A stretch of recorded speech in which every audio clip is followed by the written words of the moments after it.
दर्शकों नमस्कार। मैं आपका ज्योतिष मित्र डीके मित्तल आपका स्वागत करता हूं। ग्रह ज्ञान चैनल में आपका स्वागत है।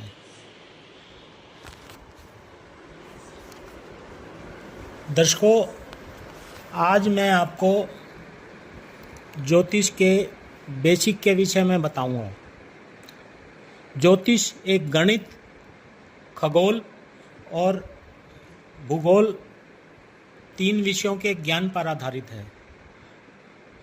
हमारे आजकल के ज्योतिषी इन तीन विषयों के बारे में जानकारी कम रखते हैं।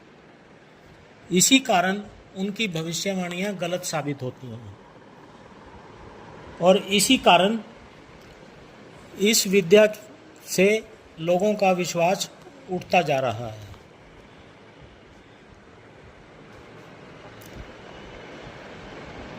ये तो आपको मालूम ही है कि धरती 23.5 अक्षांश पर झुकी हुई है और ये अपने अक्ष पर घूमती रहती है और 9 ग्रह और 27 नक्षत्र भी आकाश में गति करते रहते हैं। उनकी किरणें अलग अलग कोण से पृथ्वी पर पड़ती रहती हैं। जैसे हमारे उत्तरी और दक्षिणी ध्रुवों में 6 महीने का दिन और 6 महीने की रात होती है, इसी प्रकार सूर्य की किरणें पृथ्वी के अलग अलग कोणों पर अलग अलग प्रकार से पड़ती हैं और ऐसे ही सभी ग्रहों और 27 नक्षत्रों की किरणें भी अलग अलग कोणों से पड़ती रहती हैं। उनका हमारे शरीर पर प्रभाव पड़ता है। जिस समय बालक उत्पन्न होता है उसके शरीर पर किस कोण से 27 नक्षत्रों की और 9 ग्रहों की किरणों का प्रभाव पड़ रहा है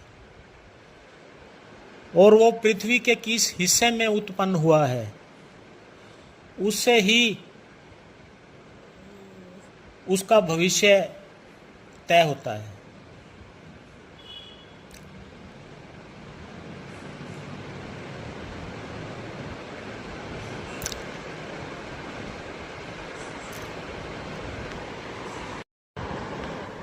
मैं आपको एक आसान उदाहरण से इस विषय को समझाऊंगा। आप अपने घरों में सब्जी तो रोज बनाते ही हैं। अब उसमें कभी नमक कम हो जाता है, कभी मिर्च ज़्यादा हो जाती है, कभी मसाले ज़्यादा हो जाते हैं, तो सब्जी का टेस्ट बिगड़ जाता है। ठीक उसी प्रकार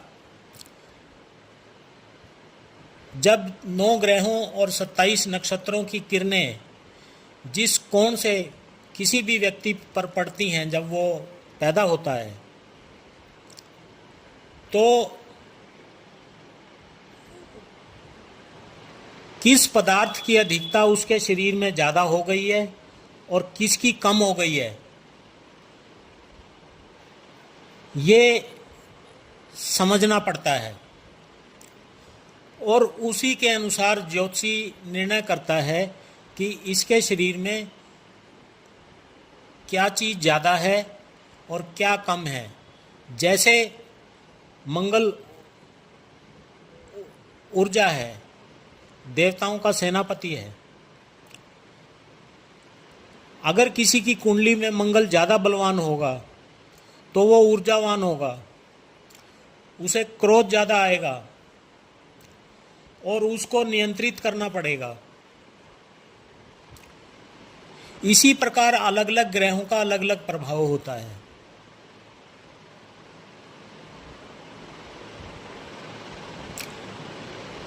दर्शकों,